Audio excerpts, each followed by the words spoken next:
পর্যায়ে বাহিরে যাইয়া গভীর রাত ওই পাহাড়ি ঝর্ণার থেকে পানি সংগ্রহ করে আনিয়া মায়ের শিওরে আনিয়া গিলাসে করিয়ে দাঁড়িয়ে আছে।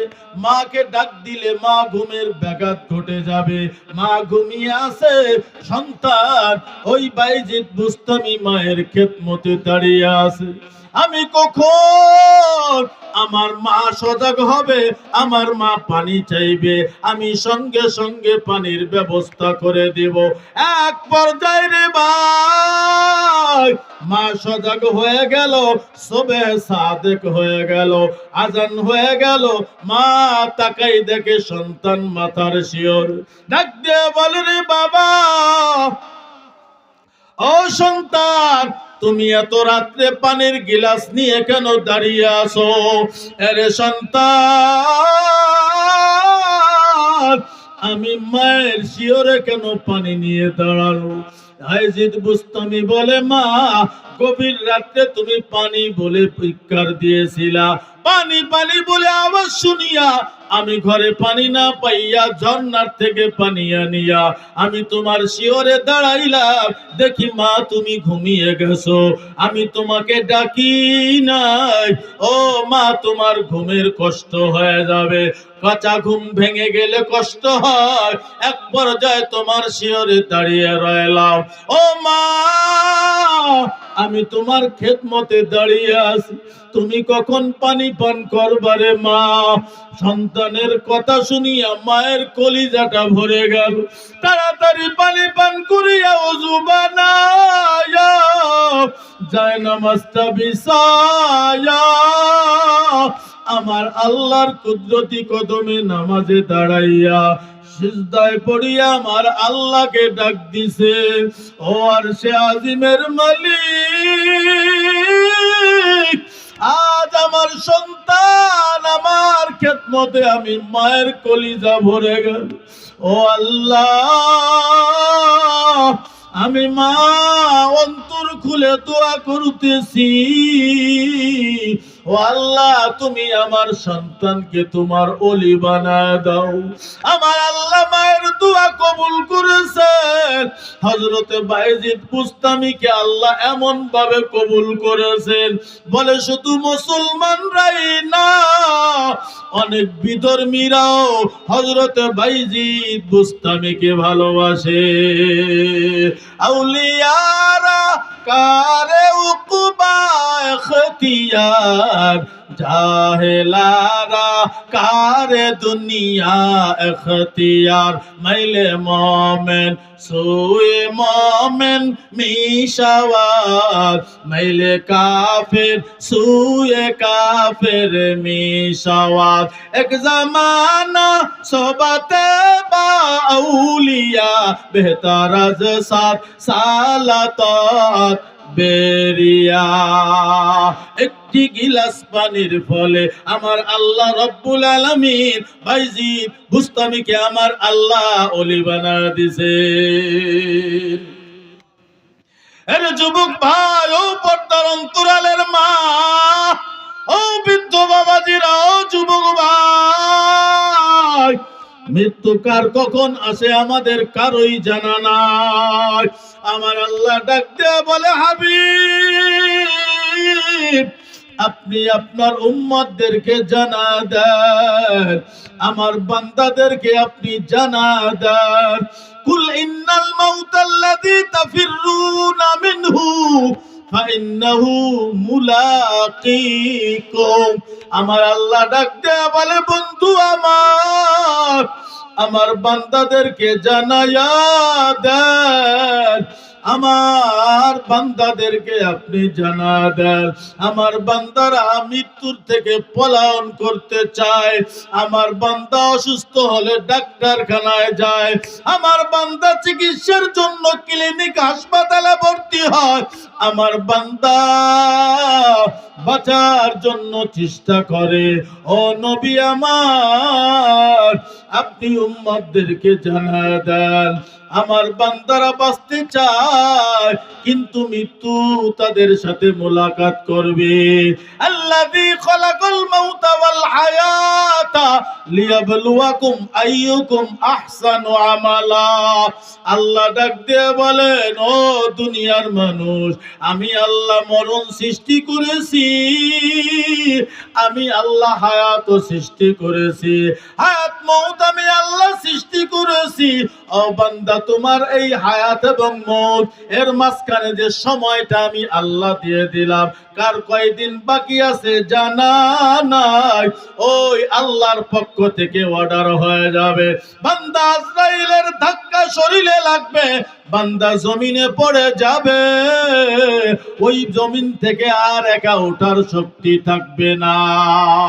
আল্লাহ পাক ডাক দিয়ে বলে, ও পয়গম্বর, বান্দারা কোথায় পালাবে? ইয়া মাশারাল জিন্নি ওয়াল ইনস, হে মানব জাতি ও জিন জাতিরা, ভালো করিয়া শুনিয়া লও, কোথায় পালাবা? মরণ থেকে পালানোর কোনো জায়গা নাই। আসমানে যদি সিঁড়ি লাগায় পালাও, মালাকুল মউত সেখানেও হাজির হয়ে যাবে। সমুদ্রের তলদেশে যদি পালাও, আটলান্টিক মহাসাগর ৩৬,০০০ বর্গ ফিট নিচা, এত বড় সমুদ্রের তল যদি পালাও, সময় হয়ে গেল মালাকুল মউত তোমার দুয়ারে হাজির হয়ে যাবে। ওই পাহাড়ের পদতলেও যদি পালাও, সেখানেও মালাকুল মউত হাজির হয়ে যাবে, ঘরের বিছানাও হাজির হয়ে যাবে। এর যুবক ভাই, গাড়ির নিচে যুবকের লাশ, বাসের নিচে যুবকের লাশ, পানির ভিতরে যুবকের লাশ, ঘরের বিছানায় যুবকের লাশ। এর যুবক ভাই, অন্তরে কি আল্লাহর ভয় নাই? এখনো কি আল্লাহর ঘরে হাজিরা দিবা না? ওই আল্লাহর মহব্বত অন্তরে ঢুকাবা না? এখনো কি নামাজের কাতারে দাঁড়ানোর সময় হয় নাই? এখনো কি রমজানের রোজা রাখার সময় হয় নাই? এখনো কি আল্লাহর রাস্তায় দান করার সময় হয় নাই? এখনো কি আল্লাহর জিকিরের সময় হয় নাই? আল্লাহর কোরআন রসুলের বিধান তরিকায়, সুন্নাত তরিকায় আমল করার সুযোগ কি হয় নাই? এর যুবক ভাই, গান বাজনা শুনবা না, অন্যায়ের পথে যাবা না, মা বাবার নাফরমানি করবা না। ওই ঘুমের ঘরেও তো কত যুবকের মারা যায়। এর যুবক ভাই, আল্লাহর ভয় কি অন্তরে নাই? ওই কবরের ভয়, জাহান্নামের ভয় কি অন্তরে নাই? তুমি মোবাইলে ঘরের দরওয়াজা বন্ধ করিয়া ওই ইয়ারফোন কানে লাগাইয়া তুমি গান বাজনা শোনো, দেখো। এর যুবক, তোমার অন্তরে কি আল্লাহর ভয় নাই? এমন সময় যদি আজরাইল তোমার দুয়ারে হাজির হয়, আর যদি আজরাইল দেখে তোমার হাতে গান বাজনার মোবাইল, ও যুবক, বলো তোমার মরণটা কেমন হবে? বেঈমান হালাতে তোমার ইন্তেকাল হয়ে যাবে। গুনার মজা নিতে নিতে তুমি মরবা, জাহান্নামের দরওয়াজা দিয়ে ঢুকিয়া যাবা, টের পাবা না। এখনো সময় আছে, তওবা করে নাও। এর যুবক ভাই, ও পর্দার অন্তরালের মা, মনটা কি চায় না রে মা? একজন আলেমের মা হয়ে কবরে যাও, একজন হাফেজে কোরআনের মা হয়ে কবরে যাও। মৃত্যুর পরে সন্তান জানাজার ইমাম হয়ে যাবে। ও মা, বলো, এর থেকে আর বড় পাওয়া তোমার আমার কি হতে পারে? এর পর্দার অন্তরালের মা, মাইকের আওয়াজ যত দূরে যায় রে মা, এই মাটির উপরে বসিয়া কোরআন সুন্নাহর আলোচনা শুনতেছ রে মা, দিলটা নরম করে দাও আর মনকে বুঝাও রে মা। আমার মতো কত নারী 5 বেলার নামাজ পড়ে, আমি কেন পারবো না? আমার মতো কত নারী পর্দা করে, আমি কেন পারবো না? আমার মতো কত নারী স্বামীর খেদমত করে, সন্তানকে আলেম হাফেজ বানায়, ওই মাদ্রাসার শিক্ষা প্রতিষ্ঠানে পাঠায়। ও মা, তুমি কেন পারবা না? মনটাকে বুঝাও রে মা। এই দুনিয়াটা আসলে কিছু না, এই দুনিয়ার জমিনে আসছো, ও মা আসছো একা, যাইবা একা, কিছুই সঙ্গে নেওয়া যাবে না। ও মা, দিলটাকে বুঝাও আর অন্তর দিয়ে অনুধাবন করো রে মা। যেই মাটির উপরে বসে আজ তুমি দিনী আলোচনা শুনতেছো, এরে মা, হতে পারে আগামীকাল তোমার আমার কবর হয়ে যাবে মাটির তর। এই মাটির কবর বড় ভয়ঙ্কর। মা বাবা দুনিয়ার থেকে বিদায় হয়ে যাবে। এরে মা, তুমি তো সাধারণ মা না, ও মা, তুমি তো নবীদের মায়ের মতো মা, তুমি তো অলিদের মায়ের মতো মা, তুমি তো আল্লাহ ওয়ালাদের মায়ের মতো মা।